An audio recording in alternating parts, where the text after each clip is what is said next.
the royal path, Yep. we were talking about like trying to be let's say merciful but rigorous at the same time. Right. Like I had a few talking points like that I wanted to run over with you, because the whole question of like Christian nationalism is bubbling even harder. And at first, I was a little bit apprehensive in the sense that I was listening to the Royal Path, like this podcast that Father Tuo had with Cyprian and this other guy, and like I honestly think they have really good spiritual insights sometimes, but I think that they ultimately like have a very paranoid way of approaching everything. It's like, okay, yes, with what happened with during COVID-19 and like the powers that be, it's I think it's legitimate for us to like question what's happening politically and whatever, but at some point it's like sin is sin and there's no big cabal like orchestrating everything, not because there isn't really one. There I would say there isn't really one, there's many, right? Right. There's many, and they're not even that well organized, right? And I think that what they're doing is basically saying, I don't want the, like in practical terms, I don't want the church to swallow up the secular sphere. And I'm like, bro, that's exactly what the church should do. That's Right. the commission of the church, right? It's like Right. there Well, is no. my metropolitan just sent out a newsletter saying that like we have all these new influx of converts and young men, and the response should be we need to up evangelization. We need to up all these things. We need to continue to bring them in, and we have to be care. He said we have to be careful lest these new this year's converts become next year's apostates. So we need more men just doing things together. Men, all these young men that are coming in, like bringing them into the community, bring them to your dinner table, go out shooting with them, go bring them to jiu-jitsu class, like all the secular stuff or whatever, all the things that are outside of the church or whatever. Like we need to be integrating these people, and we need to be having more. Like I heard Cleve to Antiquity talking about how, and Ben Luigi recently on Miranchuk's channel talking about the last decade has had a huge influx of Orthodox apologetics, and what we need now is people who have a cooking channel that are Orthodox, people that have gaming channels that are Orthodox, people who are just doing the thing they like and they're Orthodox, and bring these people from these other spheres that aren't into all the debates like I was, you know. Mm. Yeah, completely agree. And it's also like a way to give testimony to the converts as well, because it's like if all you see is like a distorted view of what orthodoxy is, because you see it through the prism of like the internet, you're gonna have conspiracy, you're gonna have like apologetics, and that's about it. Yeah, because honestly, who cares enough about orthodoxy to make like orthodox content, but people who have, let's say, something that they want to say extra officially, perhaps, because most of the priests haven't caught up with, let's say, the latest technology. And it makes sense. It's like, how old are the bishops? It's Right. like it's like the bishops probably don't know how the internet works most of the time. It's like some of them do, obviously. Right. They're Well, not. even you brought up the royal path, like Father Turbo. I think he started the royal path because his bishop was like, "You need to do this. You need to get on social media, leverage it, uh, be open about it." And you like, I don't even know if Father Turbo wanted to do it, but he was kind of commissioned by his bishop to do it as an outreach. That's fantastic, and he has definitely got talent for it. I would say that I think Father Turbo has a very Stavric kind of like focus. He's always like telling people like, don't forget about the cross, don't forget, like Yep. it's not without, let's say, sacrifice.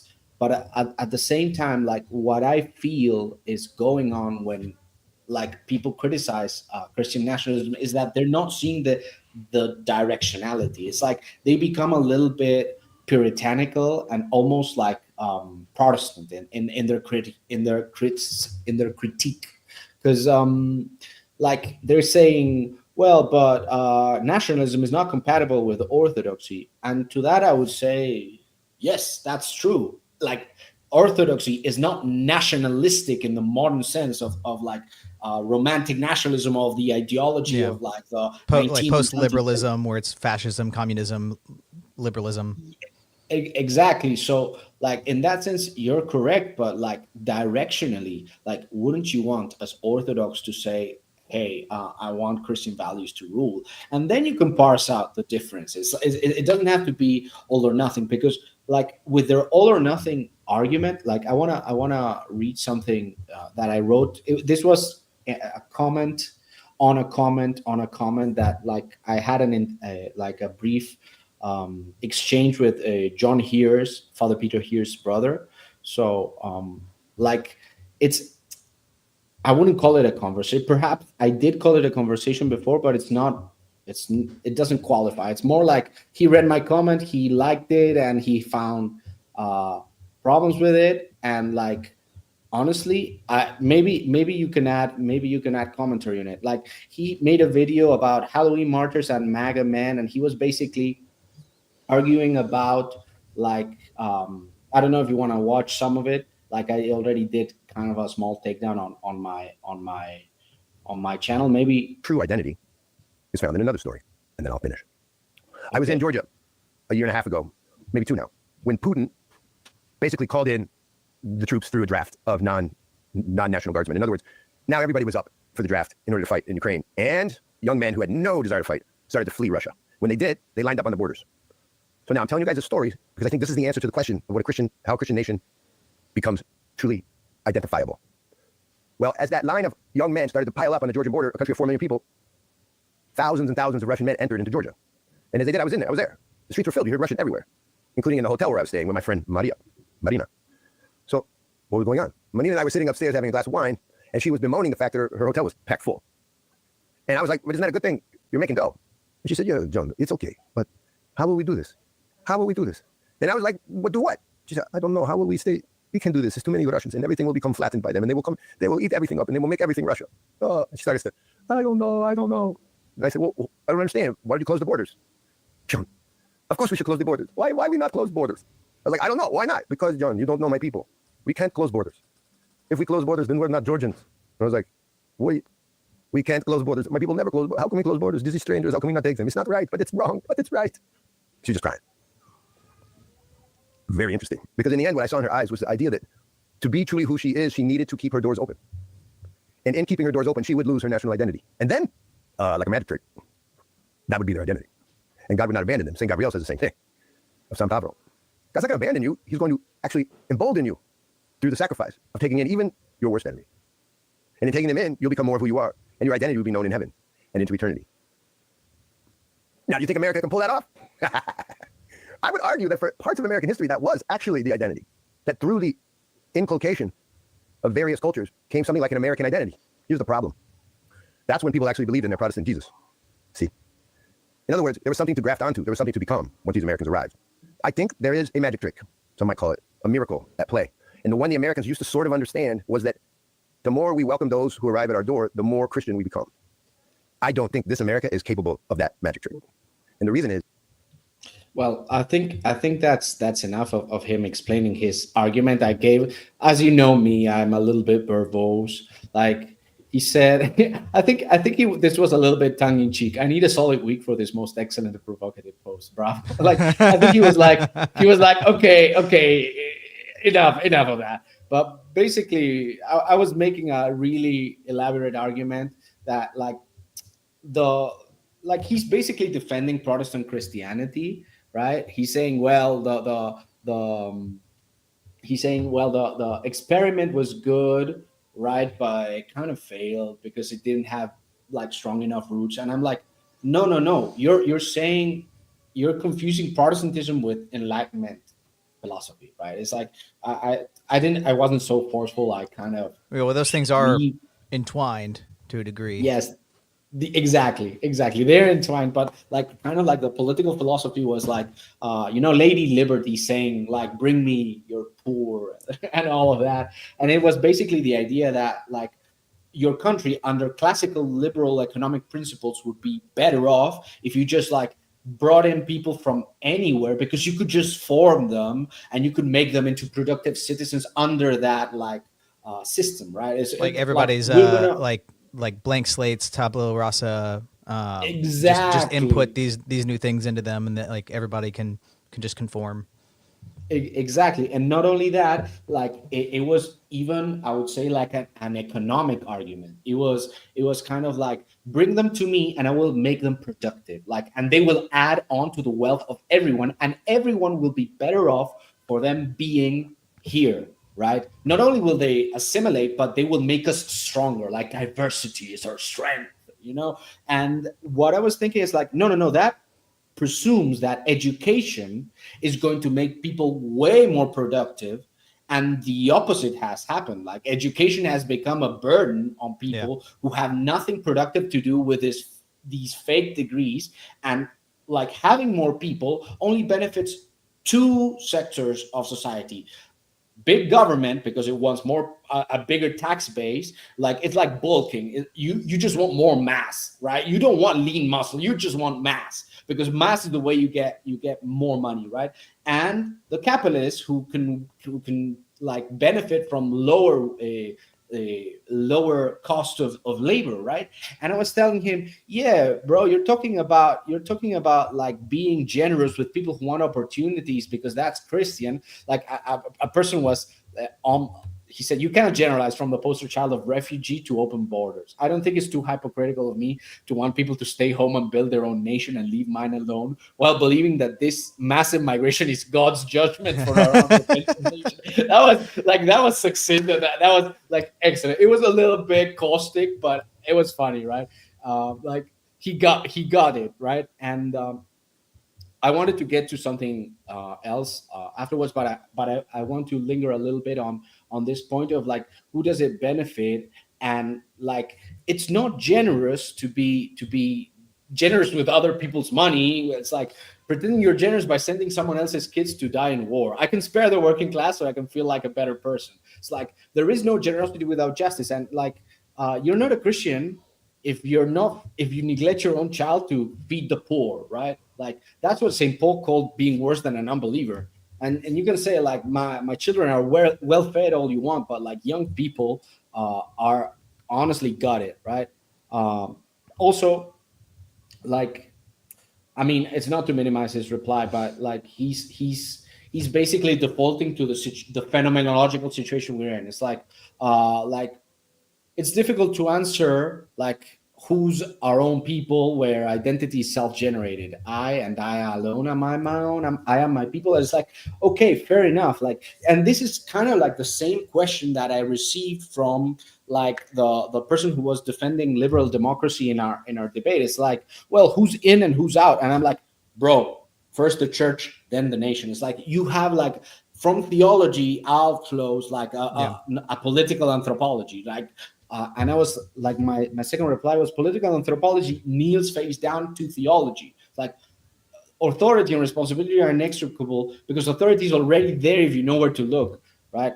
Long, long, long, long, long reply. But basically, what I wanted to focus on for this brief moment is like, Peugeot released a short video about gnomic versus natural will and what it means for freedom. And it's exactly about this movement beyond ignorance. If we repent, even if we just prepare our hearts and open them to Him, God will pull us from our base passions and confusion and will show us how to love in a practical sense. The theology will inform the anthropology, though it does help to have it written down, right? For other people who are not that like, I don't know, astute or theologically enlightened, right? Right? They haven't done that process um, of illumination and deification yet. But it's like, that's what I think we have to do, not like pose it as a question on the terms of like the Enlightenment project, right? I don't know what you think about it. Well, I mean, I agree with John and you. I think there's probably overlap. Like, I do think as Christians we need to bring people to our table and invite people in, but there has to be. This is something I've had to learn over the years, and a Rocor priest has had to sit down with me and, oh, hello, a Rocor priest had to sit down with me and explain some stuff, because I was putting my family at risk by being open and generous to people. There was several instances back to back where, like, there was a homeless guy I brought into my property and allowed him to have a space. I was trying to help him out and get him on his feet. I got him a job, and he eventually started threatening me and like wanting more and more, and said he wasn't gonna. He started paying rent, and then he said he wasn't going to do it anymore. And I was like, well, this could really just hurt my family, and it is. It's causing tons and tons of stress for my wife, and he's threatening me, and my kids, and now I have to be very firm with him. So the priest said, like, you have to be very. You need, yes, if you can find ways to help people and bring them in to the fold, do that, but not at the expense of your family. You can't have these locusts come in and just destroy everything. They eat, they steal, they do not care about you, and they will spit on your generosity. Like, and that's my experience with homeless people trying to help them, is that the more generous I am to them, the more entitled they are, the more they spit on any goodwill I have, and then they resent me when I say that I can't help anymore, or they threaten me.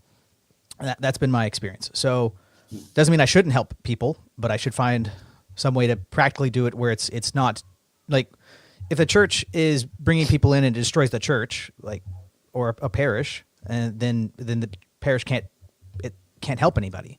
So it has to know its limitations. It has to know the limitations of integration.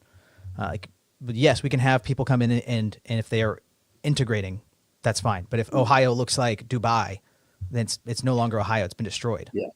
Yeah. Also because there is such a thing as a family and as a nation. It's like these people, like, who always pose these questions about, like, well, who's in and who's out. It's like, bro, there is such a thing as a nation, Right. a unit that is a nation. And you can say, well, but Christians, we're just one nation. It's like, no, but there is a different thing. Like, even in the example that John gave, it was like Georgians and Russians who were both Orthodox.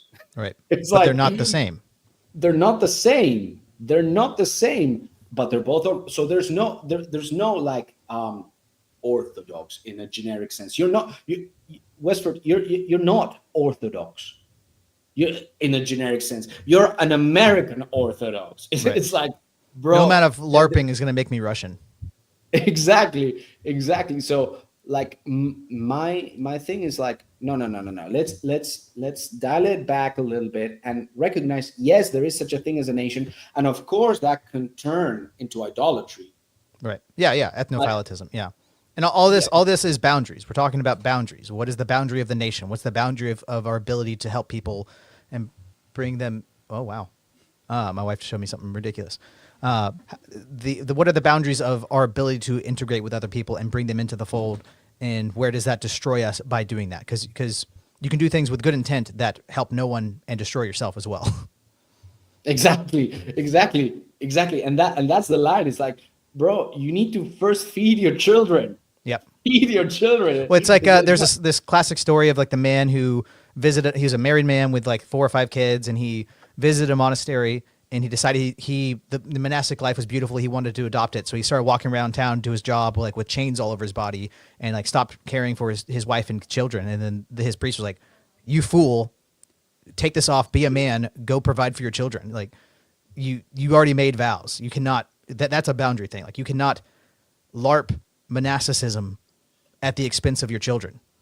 Exactly. That's, it's obvious. It should be obvious, but we're in a point where we're at a point where things are not obvious because we have lost, let's say, that theological connection from the Right. tradition. Because even like, it's not that we lost the tradition, but like, there are so few people who are enlightened today. We have so few saints that can articulate things in like a political anthropology that us dummies who are not inspired by God always can understand, right?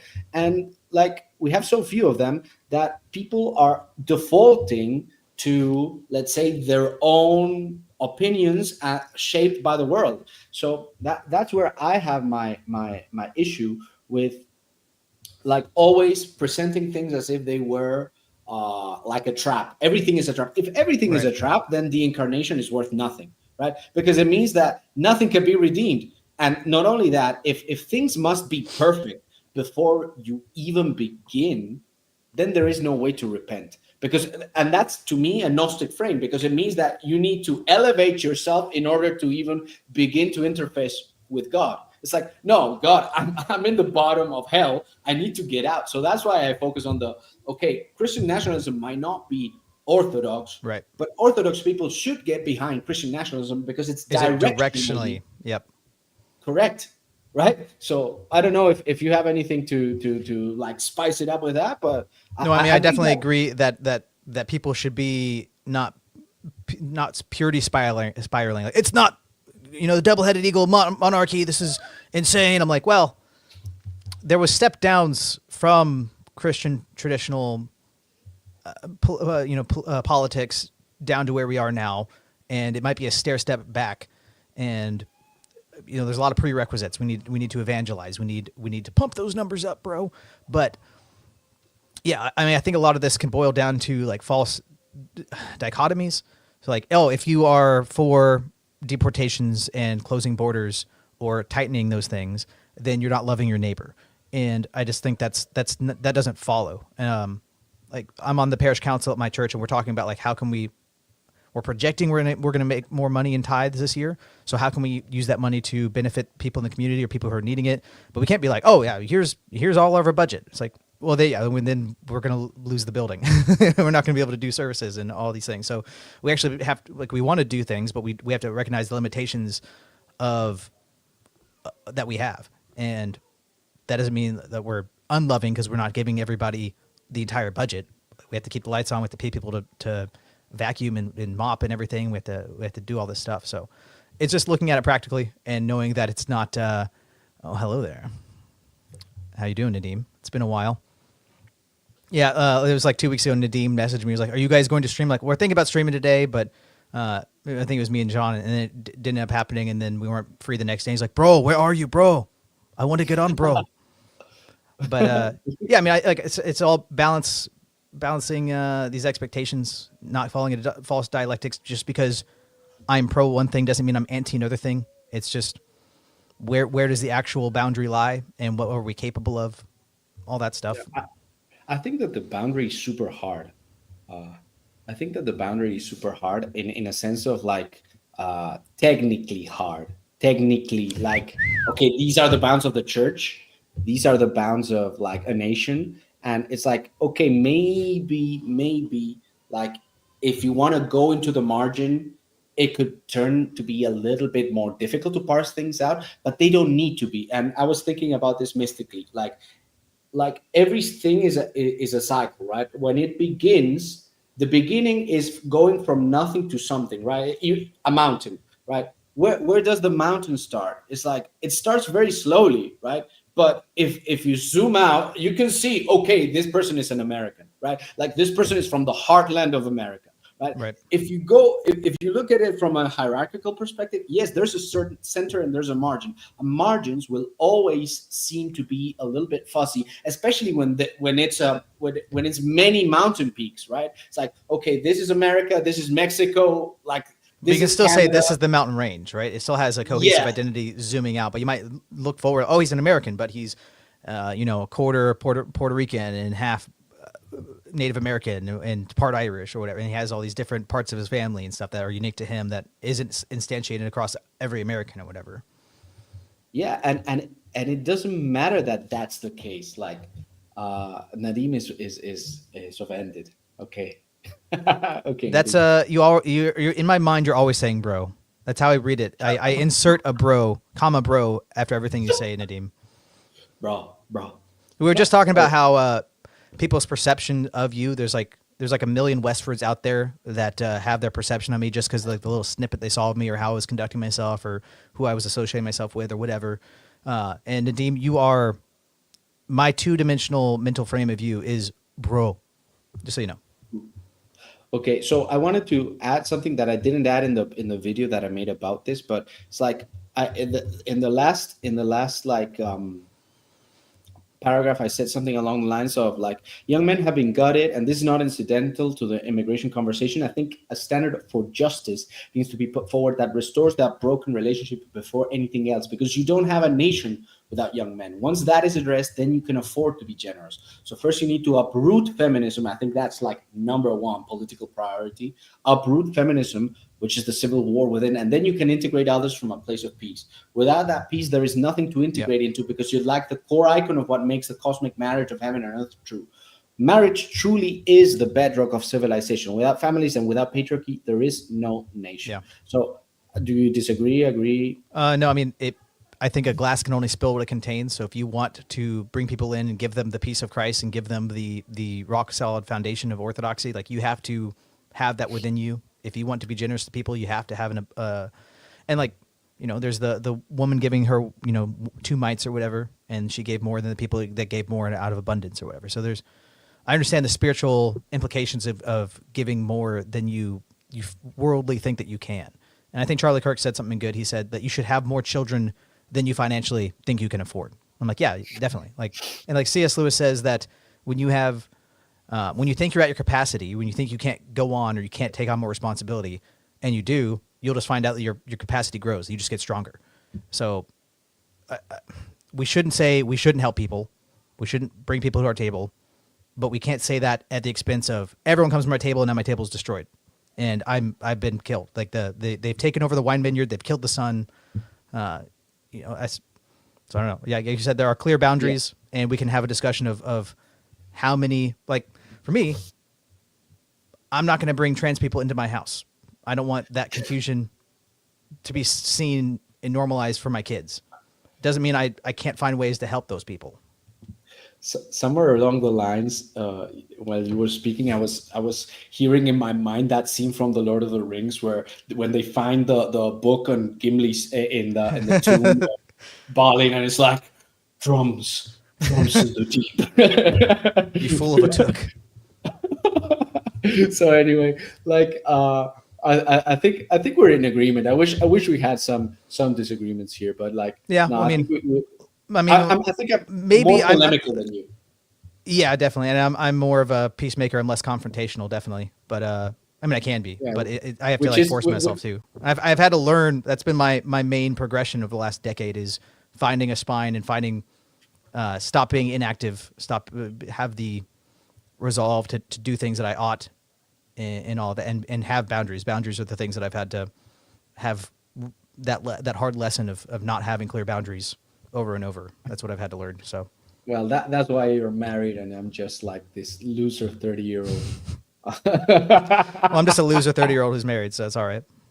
So anyway, like I wanted to go over some more points that I had. Like it seems like it's a lot, but honestly, this wasn't even like a page. Like I'm stretching things. I feel like I'm already disgusted at myself because it's like it feels like filler, but it's not. Like I was going to say that patriarchs will rise right now because like the situation is untenable. Like I think men will reclaim their rightful place out of necessity. It's the question is, will they do it correctly, Right. or will they do it incorrectly? I mean, you have I don't know if you've heard Miranchuk talking about the spirit of the vengeful son that's on the rise, but that is the danger. And Father Turbo talks about the danger from the right, and I think those are very correlated of these people that have had their birthrights taken from them, people that have had a hard go of it and wanting to make things better, take a stand and take control and start pushing the needle in the correct direction again.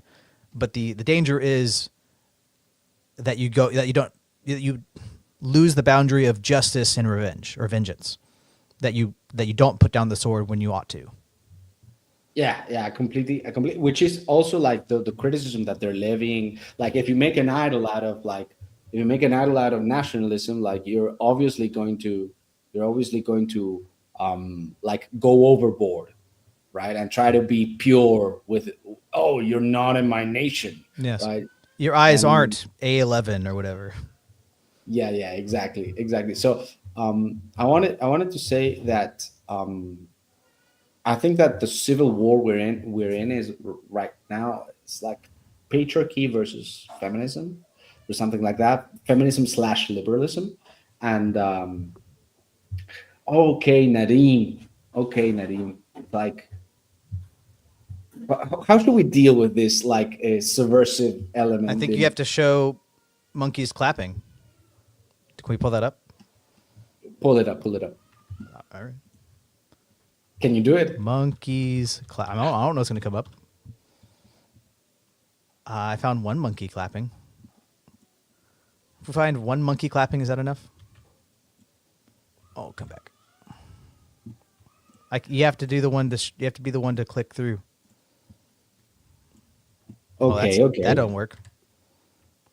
Can I? No. Oh my gosh, this is awful. I've never even seen this page before.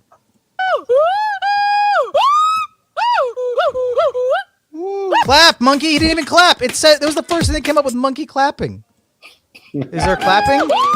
No. All right. Well, that's enough. That's enough, Nadim. You got a monkey screeching. That's directionally correct. Very good, very good. We're already in the spirit of like, I mean, didn't the woman say that she would eat the crumbs from her master's bread? Like even dogs eat from the master's Right, table. Nadim. Yeah. So Nadim, that should be enough for you, man. It's like also it's like we've talked about it. I don't mean to be like performatively pious, right? Like saying, "Oh, I'm not a tyrant." No, no, no. I'm definitely a tyrant, but not a bad one. It's like Nadim, you got a lot. You have to you have to be thankful. You should be grateful. Yeah, yeah. So anyway, I wanted to drill a little bit deeper. Maybe you're not that comfortable with this because you're an actually good person, but I'm not that good. But I wanted to make a point about like paranoia being idolatry and simping being idolatry.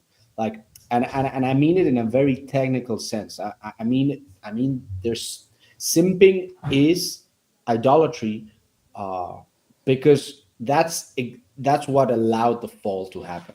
It's like Adam simped; he was the first simp, and then like the let's say the prostitute of Babylon, because I don't think that YouTube allows me to say that other word, but like this woman of the night who calls herself Babylon, like she's the image of like man's desire for himself. And I wanted to run this by you, which is like kind of like a mystical explanation about why veils are important, why women should wear veils at church.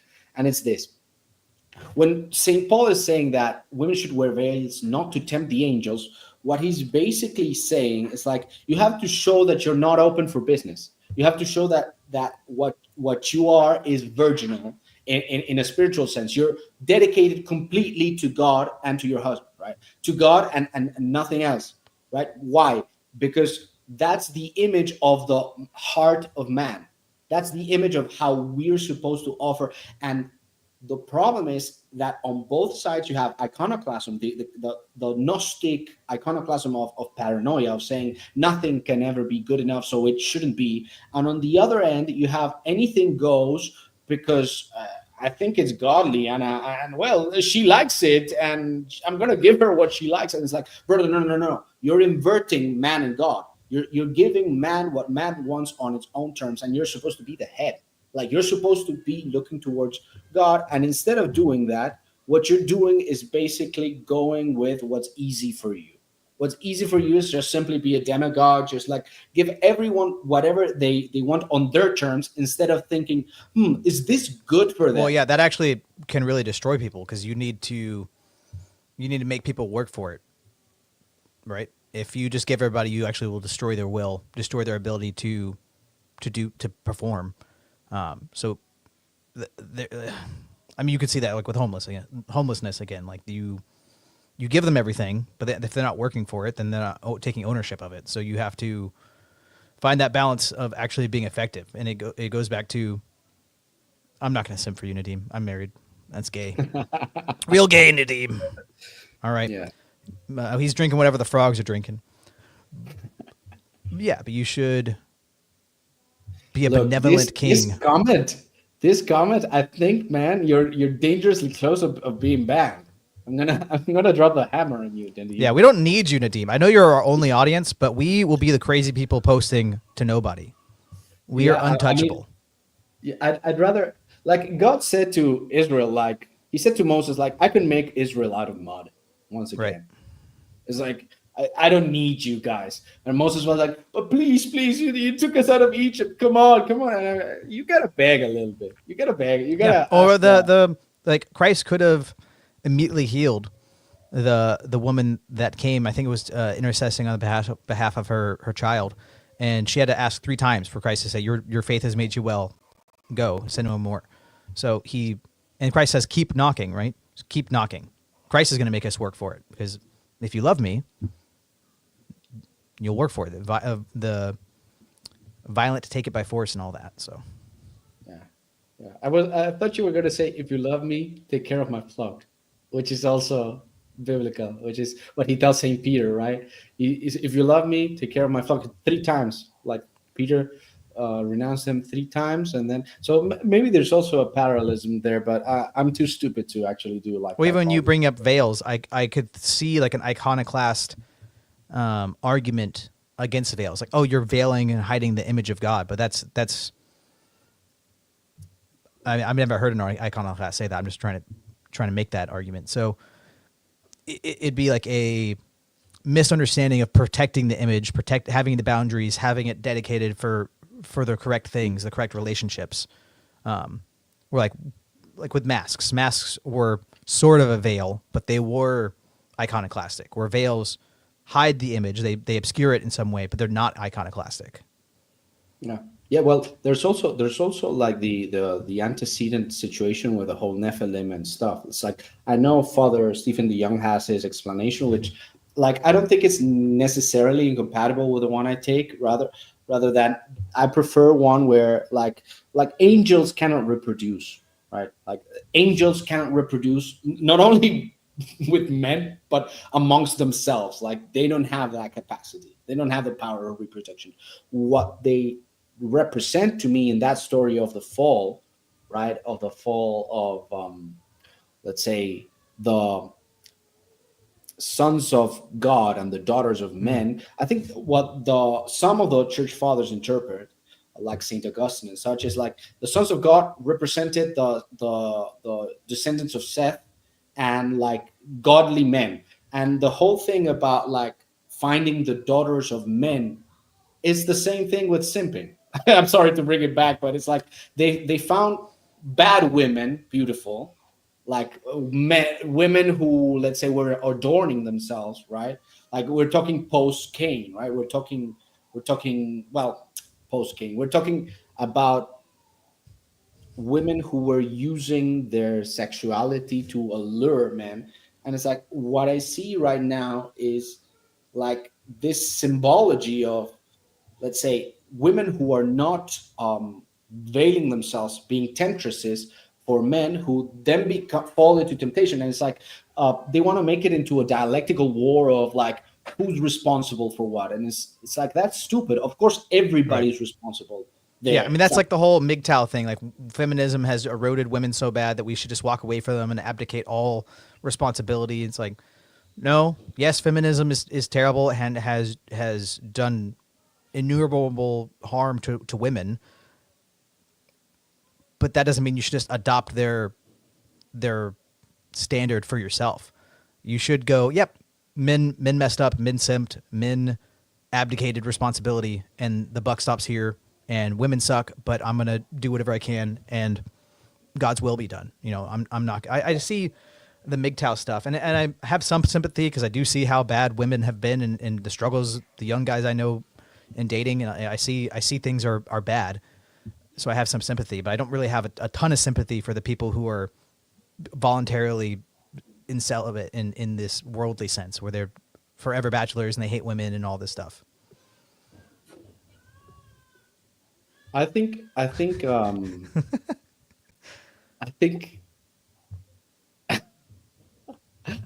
that you're directionally right in the sense Okay, where am I that wrong?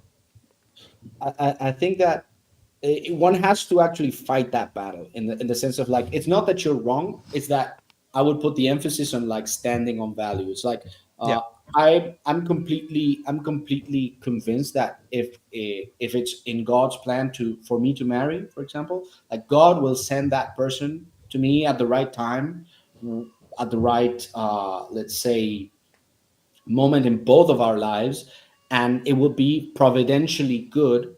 But it's like I'm not going to go out of my way to look for a wife. Rather, I'm going to focus on my vocation in Absolutely. terms Yeah. of like serving God.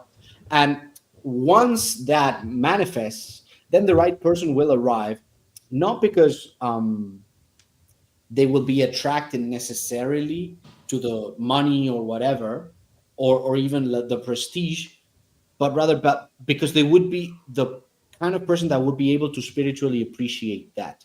And at the same time, it's like we cannot, let's say, cock ourselves in terms of like saying, well, but feminism has given women a parallel structure to gain, let's say, respectability, and ironically it undermines their own possibilities uh, for accessing to like real male and female relationships, because by disempowering men or whatever, it's like women actually don't have available partners anymore, and so feminism will destroy itself, which is okay, fair enough. I kind of vibe with that critique, but at the same time it's like, no, no, no, men need to fight Absolutely. Yeah.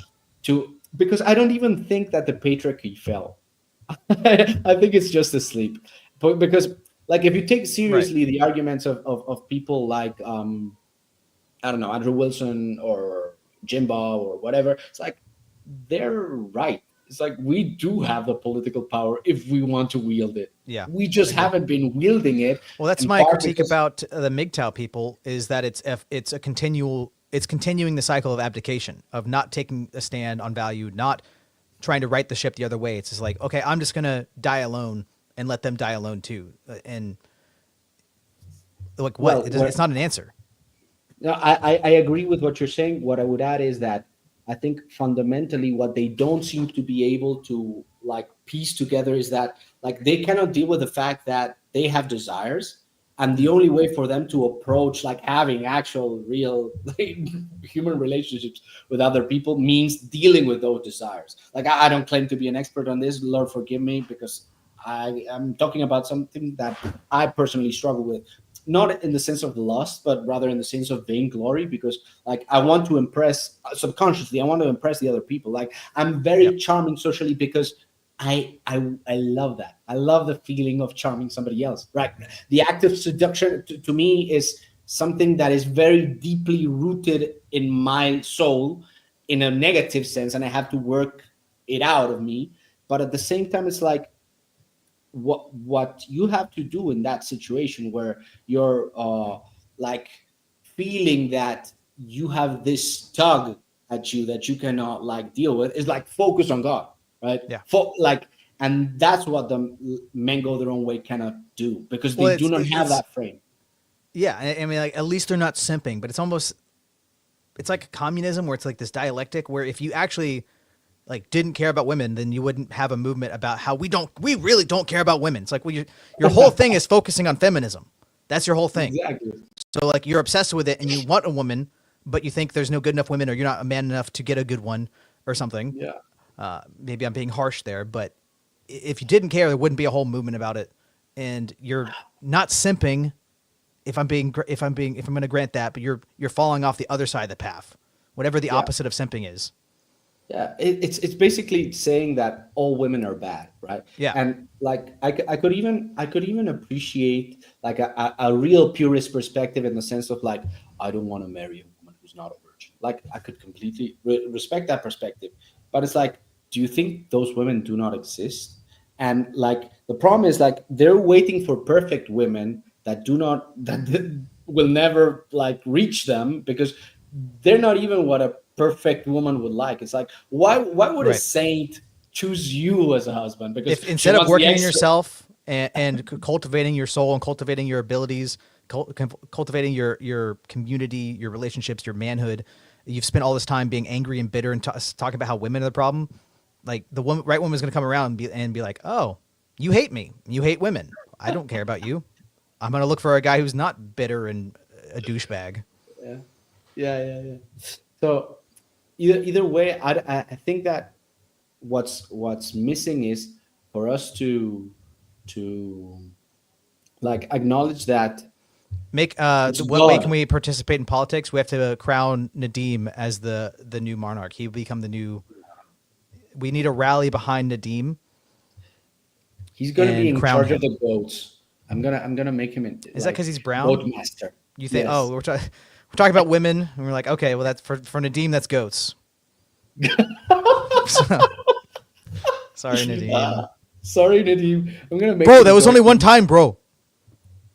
Um, I think we need to start to recognize that it's God, the one who gives us everything, but Yeah. not in this not in this like self-effacing way where like your will is completely crushed, because that's where I personally fell, which is like God demands that I abdicate even my will, and it's like no, no, no. God wants you to put it on the chopping block, and Right. it's like Isaac, right? It's like Abraham needs to put Isaac on the Yeah. chopping block, and it's like he's about to swing, and God's like, stop. Yep. You can God keep doesn't him want you because to sacrifice your firstborn. God loves you, and seek first the kingdom of God, and the rest of these things will be added to you. So it's just putting things in the proper order, having the proper boundaries, having the proper orientation.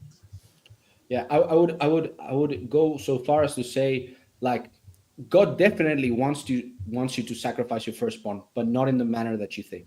He Yeah. wants he wants you to offer your firstborn, but for your firstborn to be Christ, for your firstborn, like for your first desire to be a Christian desire, for your son to be holy. He wants for your nation to be holy. He wants like everything that can be should be in the church. Like the church should recapitulate all of creation within itself, and like that's the Christian idea. It's like we are aiming towards sainthood, toward martyrdom. It's not this like far off thing. Like I've interacted with Protestants before who are like, "Oh, you believe in saints?"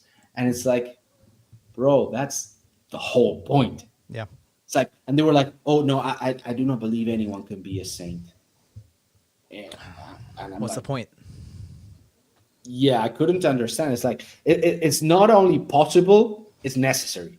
It's Right. actually necessary. And I think the same thing applies to politics. Like to answer to Nadim for once, instead of instead of being instead of being mean, like, whoa, bro, stop attacking my best. You mean the goat? The goats, yeah. Best goats with benefits. Sorry, Nadim. That is dark. I'm gonna have to censor that. No, I'm not. We love you, So Nadim. anyway, we love you, Nadim. Yeah. So to what extent can you participate in politics? You can. I was gonna say balls to the wall, but now it's like the mixed metaphors are. It's like Balls to the wall. yeah. It's like no. I wanted to say something else, but it's not very Christian. So you can go all in. You can go all in if you understand what I mean. It's like It depends on the person. People call it for different things. And my spiritual father harps on a lot on like the will of God. People have especially here in America, that we have this like romanticism in us of like, does God want me to get a natural science degree or humanitarian degree?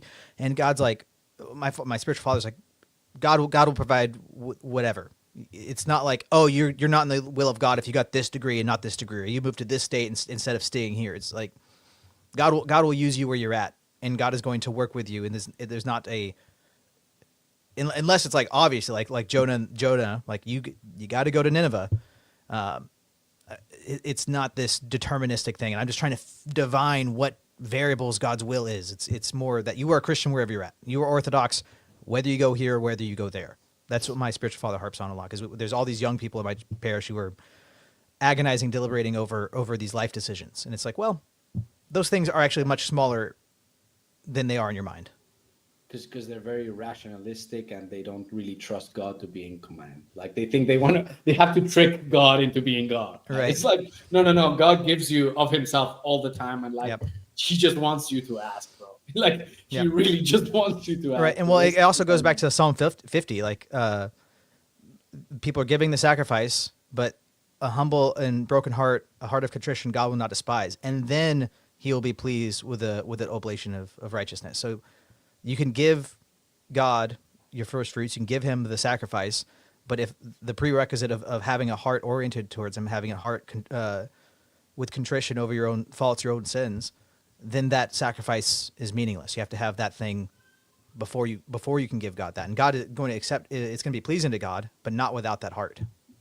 Yeah, what I was telling a friend of mine today about vocation was that like the Passover lamb was basically a covenantal sign. Like when the Israelites like they brushed, let's say they painted their houses with red with the blood of the lamb. Like what they're saying is not just like please spare us, Lord, but rather we will participate in your suffering. We are your people, we belong to you, we will do your will.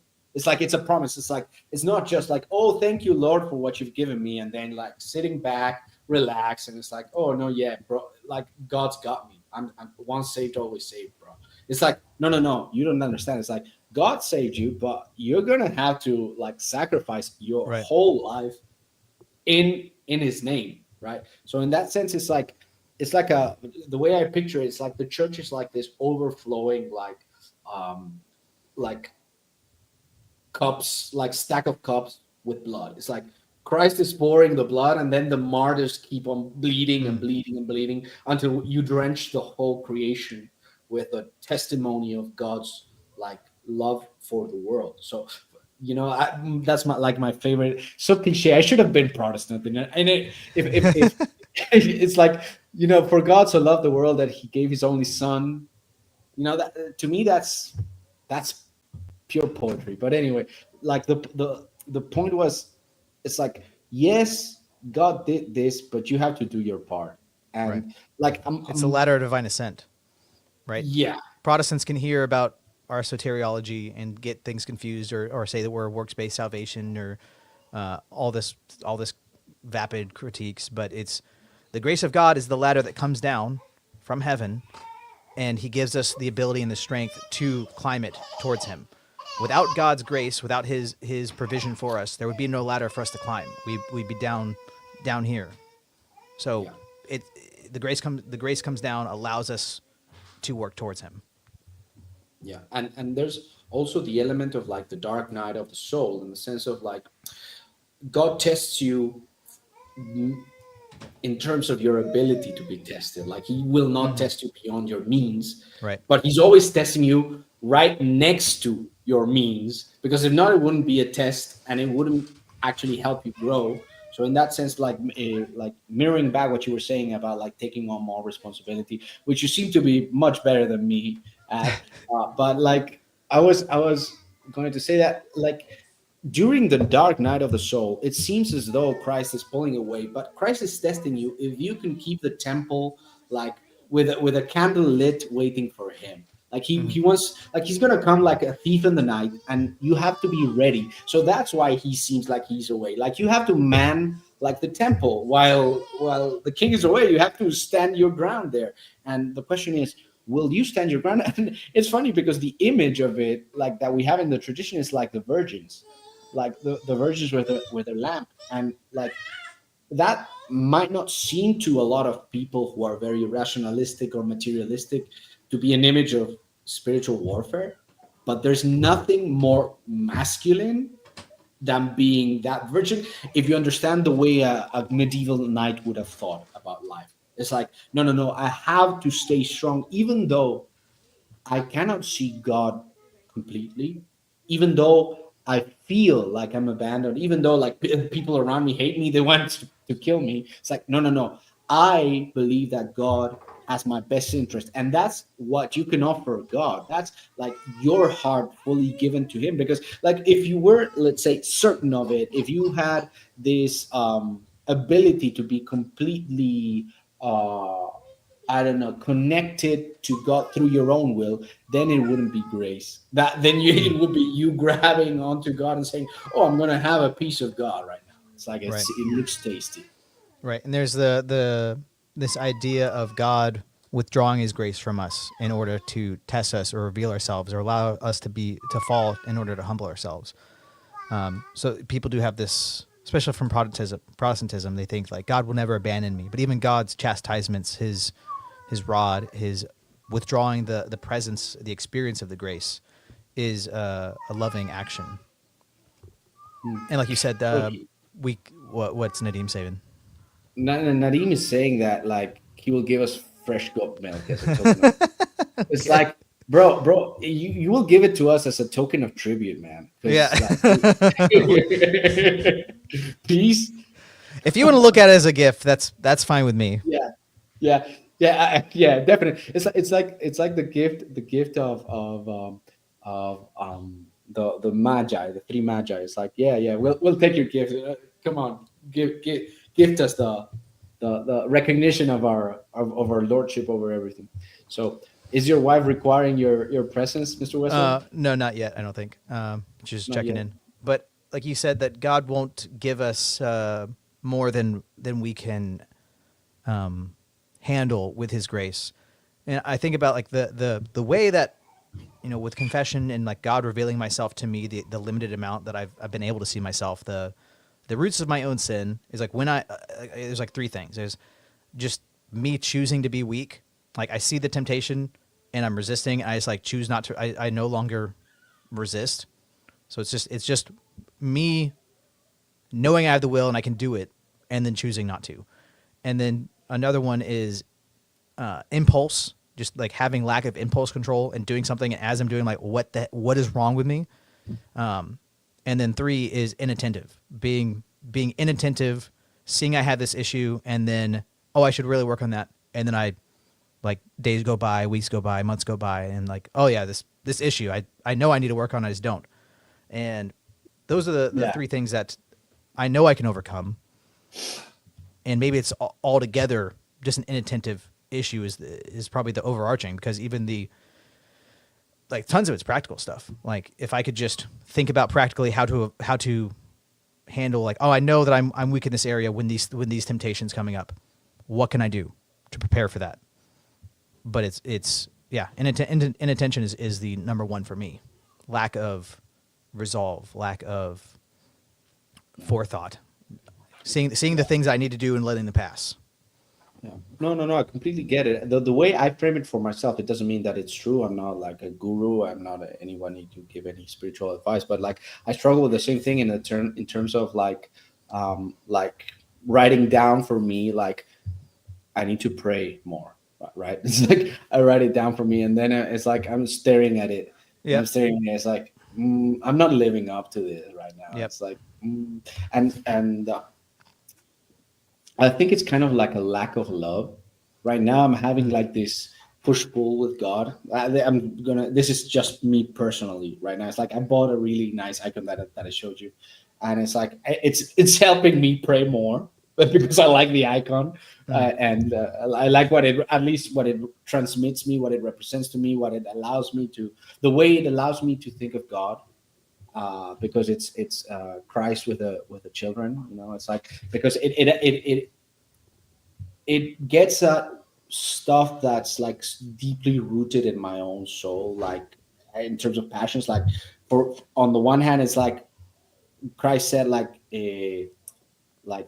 that it would be better for people who corrupt children to be like thrown in the depth of the ocean with like a millstone hanging around their neck. And like that's like the warrior aspect of like, okay, no, I have to defend the pure things in life. I have to defend even my own desires, even my good desires, from people who would just like want to like hack at them and tell me that I'm being, I don't know, vainglorious or whatever. Like, for example, Nadim right now telling that I should stop calling myself God. No, man. I'm part of the Christ. I'm part of the church. I'm part of like, there are points where you can like, let's say, fully embody, let's say, your identity as a Christian without thinking yourself that you're a saint, right? And I've had this trouble myself, like, because I got annoyed at the way some priests talked about, let's say, talking in the third person, or in the third person plural. Is it the we,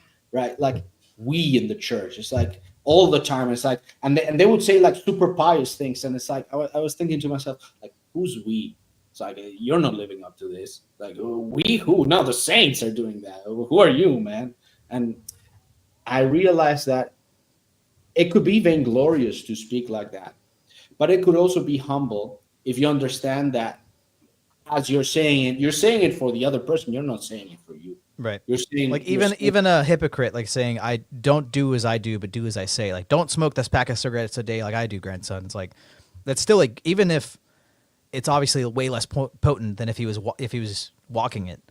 It's still a good thing for him to say, and it still should be something that the grandson should listen to, despite the hypocrisy, right? yeah, yeah. I'm loving my trolling of Nadim. I'm like, like, I did it twice. I think I'm gonna find a way to say it a third time if we have time. Like, it's like I'm gonna trigger him for real. It's like, And Nadim, do you know what an analogy is? they're completely shitting on the guy. It's like, I'm sorry, Nadim, you're the youngest. You're the youngest. You That's gotta take going your to lumps, happen. dude, Yeah, bro. yeah. So, you little bro, little Benjamin. So yeah, I mean, one day you will surpass us. I'm pretty sure Oh, of it. But absolutely. but for I mean, now, it's like, if I look at all the young people, like 17-year-olds coming in, and I'm like, where you're at right now is where I was at when I was like 26, dude. Like, just I know you got problems. Just keep going. Keep your head yeah, down. Don't despair. Like, you're way better off than you realize. yeah, yeah. Completely, completely. I completely empathize with that. Uh, I Oh, bro, you're so judgmental. You're so judgmental. No, I mean, and there has to be a point where we're able to identify with Christ without like fully destroying the distance, right? In the sense of like Christ came, like we don't save anyone, of course, we don't save anyone, but like the saints, in a real sense, the saints are doing God's work on earth. So like their sacrifice, I'm not going to say that it equals God's sacrifice, but it continues. It is God's sacrifice continue. Like if you take that more cosmological fractal pattern, it's like, no, no, no, the church is the body of Christ. The church is Christ in that sense. So like whatever it is that you're doing with Christ, it is holy, and to the very point that you exist and there is something good that you're doing, it is holy. Now I understand the reluctancy, the humility in wanting to, let's say, not rush to declare something that you've done as holy or pious, but there comes a point where you have to actually understand that what you're offering is unambiguously good, because if not, that would undermine what you're doing in a fatally flawed sense, and that's why I think we always have to add caveats when we actually don't know what we're talking about. But like if you're willing to stake your life on it, then that's your testimony, man. It's like saints.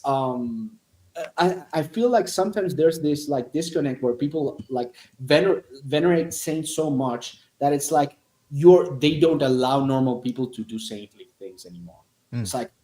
It's like okay, no, Saint Paisios said this, and so it's like, bro, for a person who met Saint Paisios was just a human being, and in fact, Saint Paisios was just a human being, but a human being as a human being was supposed to be. So to the degree that you are part of the church, and that would be my rebuttal to Protestants, because a lot of people go with seeds of the logos, like the logos pragmaticos concept to justify we don't know where the church You're is. right. Well, I mean, there's a sense in that that saying is true, and there's a sense where it's heretical. Absolutely, people use that saying to justify unorthodox things.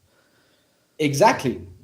So the point is, no, it's all right to recognize the good things in the world, the way that God works with people outside of the church.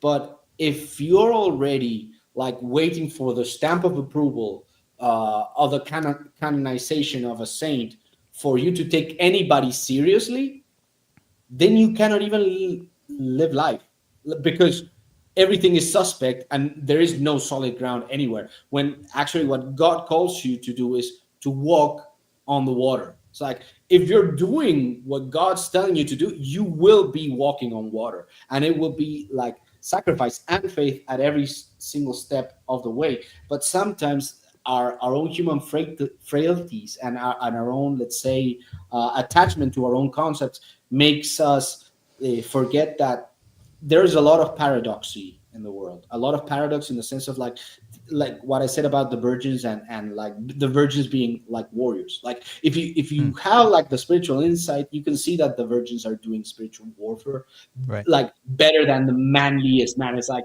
it's that Well, moment there's when in a lot of like the hagiography of the church, you'll if you go to Orthros, you'll hear like the stories of the women saints, and something you'll hear I've heard a lot is like the manliness of these women saints in their war against temptations, their war against evil. Like it'll say that they're manly. Doesn't mean like they're not womanly and not feminine or whatever, but they're saying that that strength that they're drawing from in Christ is manly.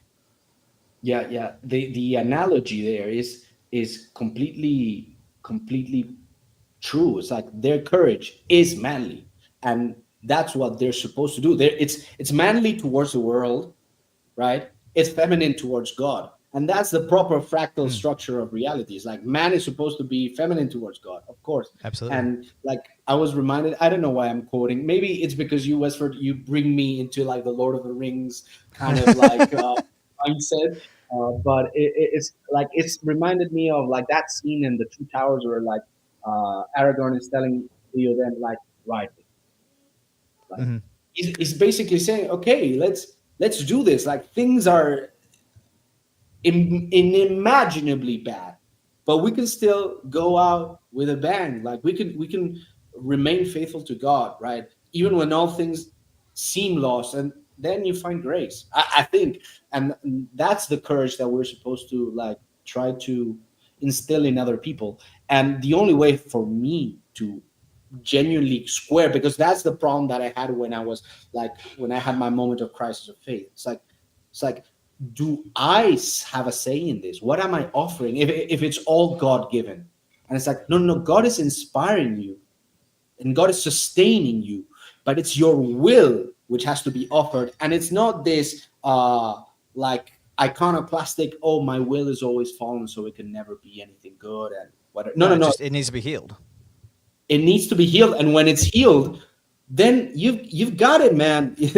Then you are both crucifying it, but you're also enjoying the fruits of it as well. And like glory to God that we are able to ever see that. Maybe it's necessary for us to even know him, that we do see it, that beauty sometimes leads to goodness, that beauty and goodness are inextricable in a way that like your phenomenological perspective of things leads you to something good, and you don't have to always self like doubt yourself and say, okay, but this looks good, but what if it's an idol, what if it's not what it's meant Right. to be? Like, bro, like just pursue it, seek first the kingdom, and all shall be Yeah. added unto you. It's like I mean, I've heard a lot of people critiquing me in my own life, with my pursuits or things I want to do or accomplish, and like, well, is that because you're prideful, or is that think like something you think you're so great or whatever? And it made me think about it. Like, I don't think temptation is causal. Like, if you work out really well and you strengthen your body, like Paul says, he what does he say? He overcomes his body, he overcomes his flesh, and he beats it, and he exercises all that. Yeah, like vainglory, vanity, those things are temptations, but it's not I have X good thing and therefore I fall into Y temptation. You can know going into that there's temptations with things that like me being a good father and a good husband. Could I be prideful of that? Sure. Should I not pursue being a good father and a good husband? No, I should pursue that and be aware of temptations. And I think being aware of temptations and humility is not the same thing as doubting or doubting yourself or doubting your like self-examination is not the same thing as doubt. I don't think. I think that they can be misunderstood for one another because they might look similar. But just like I think a lot of good things you can do are bad because of bad intentions or whatever. Like it's really not a good thing to it's a good thing to pray. It's a really bad thing to pray in public to be seen by other men because of your vanity. You want to be seen as pious and holy. So does that mean prayer is bad? No, prayer is good. Doing it in this way is bad. yeah, completely agreed. And I think it was actually divinely inspired that you added that, because I wouldn't have been able to get there by myself. because it's actually what the whole thing is about in terms of like the political solution, the solution in terms of masculinity, the solution in terms of like the spiritual life. It's like you should not fear temptation. You should fear God, like Yep. in the sense of Yes. like knowing that yes, temptation will appear, and it's not good that it does in itself, Right. right? Like we have to avoid like temptation in terms of not just like falling into temptation, but actually exposing ourselves needlessly to temptation. But the idea that temptation is so strong is actually a form of atheism. It's Mm. basically denying the power of God and saying God has no power over temptation. It's like, no, no, no, bro. That's what it is about. And fear and temptation are super interlinked. That's why, like angels say, like fear not when they appear to Right. us. It's like, bro, there is no need to fear because you're with God. And when people speak about the fear of God, they honestly, I think, mostly don't understand, because they confuse like that kind of fear with a lesser, like a lesser kind of, I don't know, maybe fear of the consequences, as if God was a disciplinarian. Mm. But actually the fear of God is knowing that you may fall into temptation, and knowing that um, that's within the possibility of your own nature, but trusting in God that He will preserve you. It's like, okay, yes, I might fall because I'm not perfect, but God wants to keep me pure. So I should not trust in myself. Fear of God in reality is love of God and trust in God. And it's, let's say, not idolizing yourself. Fear Right. of God is ultimately what Adam and Eve didn't have. Yeah, I agree. And in fear and faith and love, let us draw near. And I've heard it described as like that is the proper order. Like you first establish a fear of God, knowing that He is all powerful and that He is sovereign, He's in control, and then you fear and faith. You have faith in Him, you have faith in His intentions, and then you cultivate love for Him. And I've Mhm. heard that that's the proper operations there. But like if I don't know, I thought about maybe not saying this because I don't know, I'm just gonna say it and we'll figure it out. Like if Christ beckons you off the boat and onto the water, like the way I've heard some people just like talk, it's almost like you should. Well, are you gonna go in the water? Would you be prideful for doing that? Are you gonna fall into temptations? Like I'm gonna go where Christ calls me, and like I'm going to do the things that I think are right, and I'm going to trust that God will reveal myself to me, that if these temptations are taking over me, or that the people around me can see things that I can't see and are going to keep me from being consumed with, I don't want to be 20 years down the line and have this coming to Jesus moment of like, oh my gosh, for the last 20 years my life has been a lie and I've been consumed with this stuff and I didn't allow people to see it. It's like just having that humility to go forward and know that you're not infallible, right? And just I'm gonna do it despite the risks, despite the my own lack of purity, my own lack of being able to do it. I know I can't do it. Christ has to sustain me. And if I fall into temptation, I hope that I have the humility and the ability to see it and allow people to be a mirror where I can overcome those things. Yeah. But just because those are possibilities doesn't mean you shouldn't set out. Yeah, I completely agree. I wanted to say two things on building up on what you were saying, which is like Saint Peter, like then he throws himself into the water, like to see Christ. Right. He basically,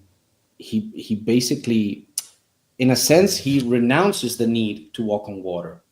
It's like I'll fall if I have to fall. I'll fall because I know that I've fallen before. But what I want is to be close to you, Lord. So like in that sense, it's like you no longer need this perfection. So like my reading would be kind of different to how Peugeot reads it. Like I think sometimes Peugeot, he has very good insight, but not always the right interpretation. Like he interprets that moment in the gospel as, let's say, predictive of the fall of the Roman Church. And what's going on, Mr. Westford? Oh, I thought my wife was going to put the sign up in the camera. Oh, Okay, do it. okay. Do it. All right, I have to do it, I So, guess. I thought she was going to do this. um,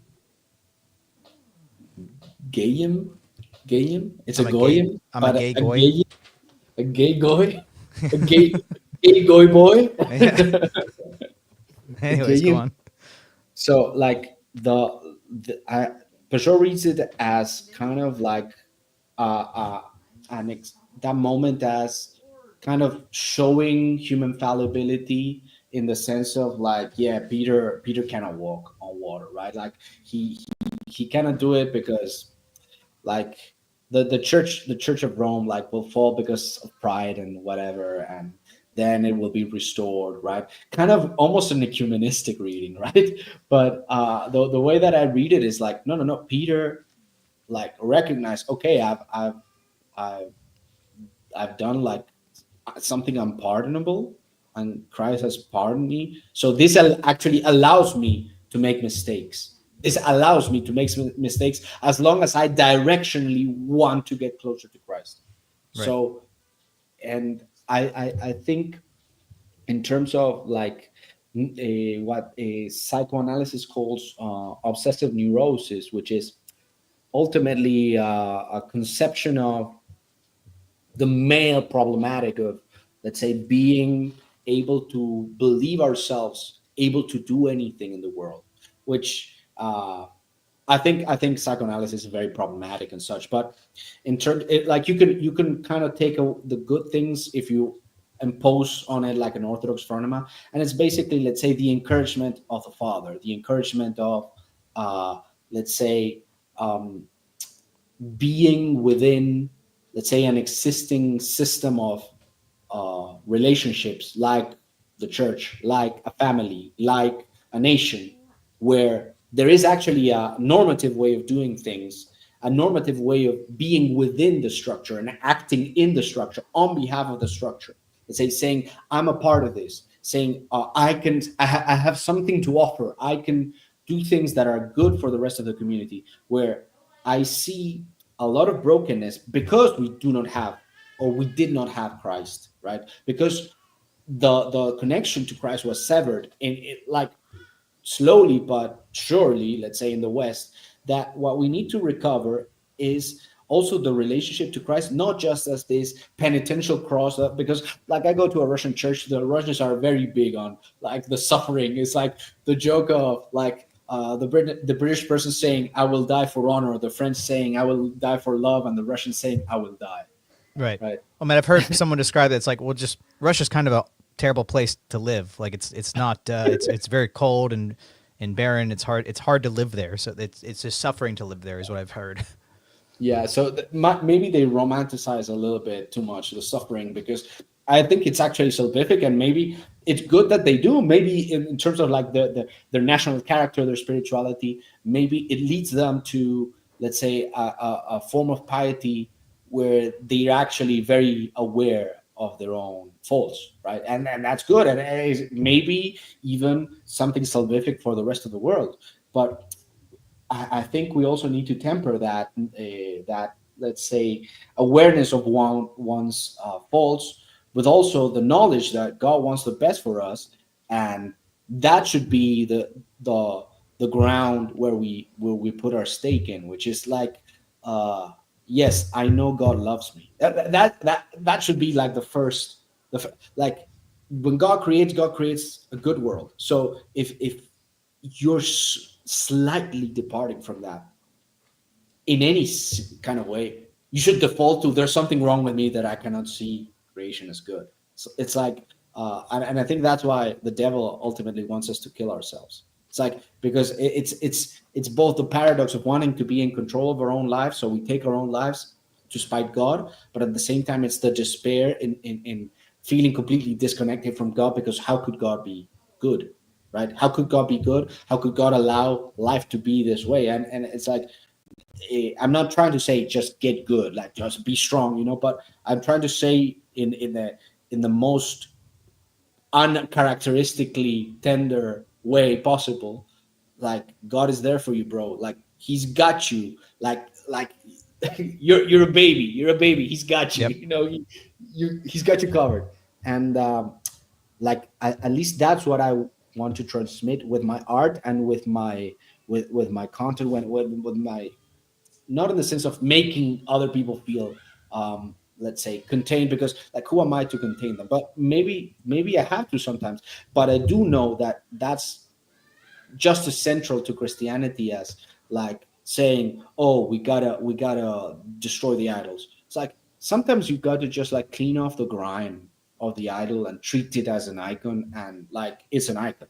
The problem is how you were using it, Right. and that's It's that. the So the what was it, the bronze serpent in the Old Testament? Like they all had to look at it to not be poisoned by the snakes, and hundreds, I don't know how many, hundreds and hundreds of years later, it was being worshipped as an idol, and they destroyed it. Like it itself wasn't bad, but the turning it into an idol was bad, right? And I don't know, it would have been fine to put it back in its proper place, but it was destroyed. That's the story. yeah, yeah, it's sad honestly, because I think we're supposed, well, creation is neither here nor there in terms of like our, like in terms of us, right? It's like we're the best thing in creation. I'm sorry animals, I'm sorry, You hear that, Nadim? Nadim. Nadim, I apologize to your goats. I apologize to your goats, but it's I know like, you. I know you think they're the best. They're not. yeah, it's like we can sacrifice them, we can eat them, we can. God Yep. gave them to us to eat them. And it's like, yeah, of course, it would be better if we didn't.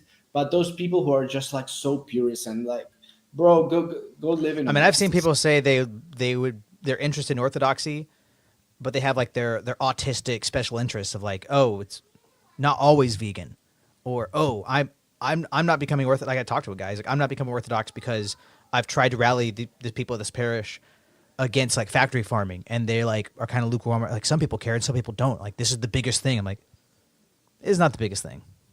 Your autistic special interest is not the. I mean, yeah, I mean, it's a problem. Maybe we can work on it, but it's not the biggest thing. And you're being a little ridiculous if you think it is.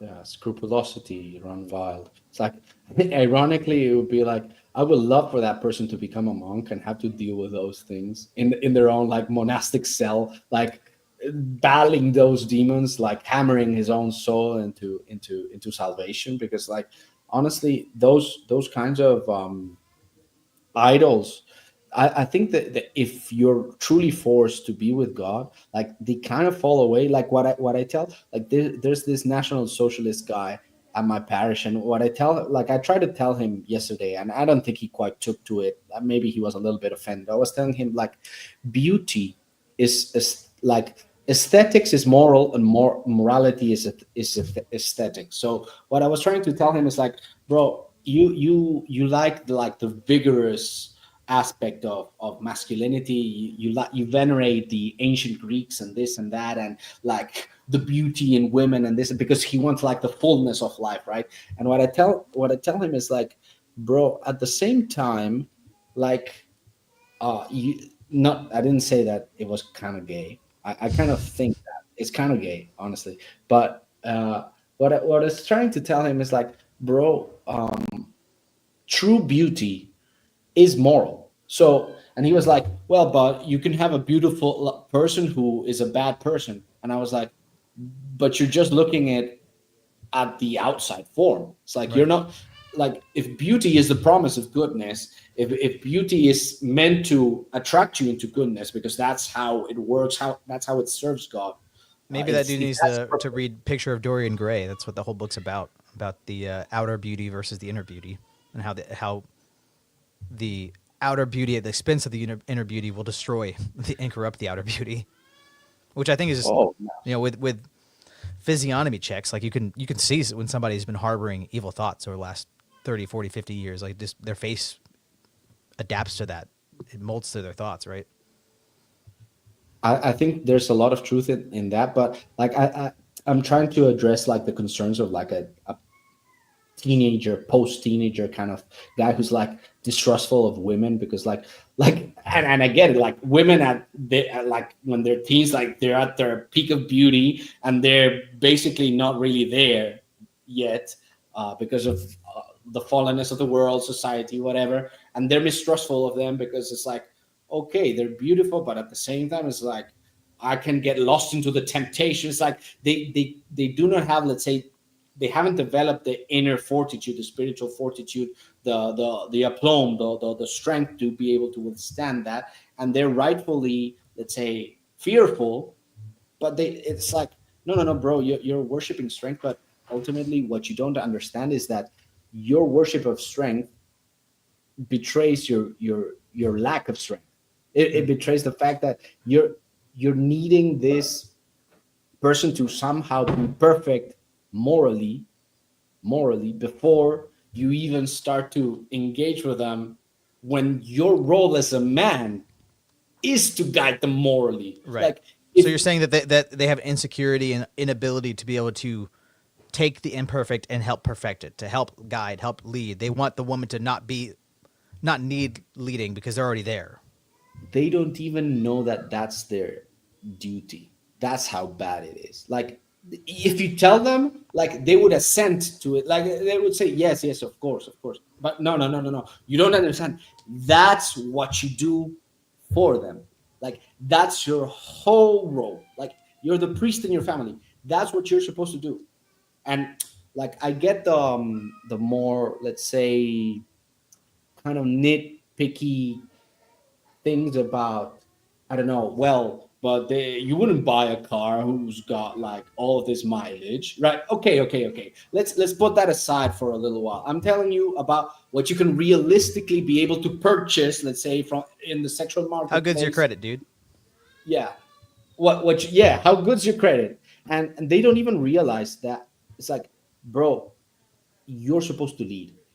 And they think they're going to get this ready-made wife, when it's like, no, no, no, bro, that's on you. That's on you to help foster that. Of course, you have to be able to discern if there's potential, or where there's really big flaws that might kind of make the whole project like tumble. Right? Like, for example, I personally, I flee from pride. If a woman shows pride, I run from that. But it's also scriptural. Like, scripture says, like, it's worse to be married to a contentious wife than to be in the desert starving. It's worse. It's better to live in the corner of a rooftop than to share a house with a quarrelsome wife. Right? Like, there's a reason. Like, but if you've already discerned someone who's humble, that you find attractive, like, if they're, I don't know, a little bit too flirty, a little bit too flirty, it's okay, bro. It's okay. I've done much worse. I honestly, I cannot judge that the person that's okay. Yes, sure, I live with that, right?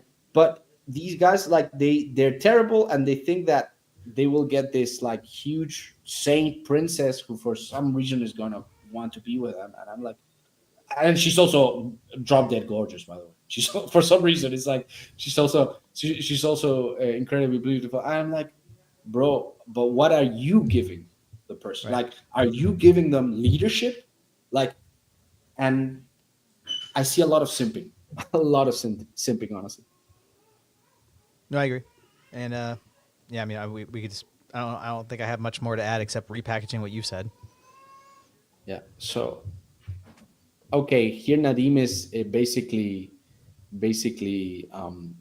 giving us spiritual advice that it was completely unwanted. So no, I'm kidding. I'm kidding. I'm You kidding. can also see it the reverse. I've seen pictures of people that before and after Orthodoxy. Like there's this guy who converted to Islam after he was a Orthodox priest, and you just see the light and the innocence in his eyes go to like dead fish. Hello, sir. Yeah. Yeah. Sorry, we haven't been keeping up with the chat. There's not much of a chat anyway, so it's like more of a conversation. But anyway, Mr. Westford, if you wanna like actually lead your family, go be with your lovely wife and your children, you're free to go. It's been a Well, thank you. pleasure. I needed your permission. Thank you. You need no, you don't That's need my good. permission, but I was gonna go to so 1:30. Was when I was uh, gonna say I'm out of here. You got okay, me for okay, another okay, 20, 35 seconds. Go. okay. Let's make the Lightning most round. of it, and I wanted to say that it's a pleasure always speaking to you, and I wish you the best, and God bless you, man. All right, you too, man. I hope I know things. I hear things are turbulent there, and just whether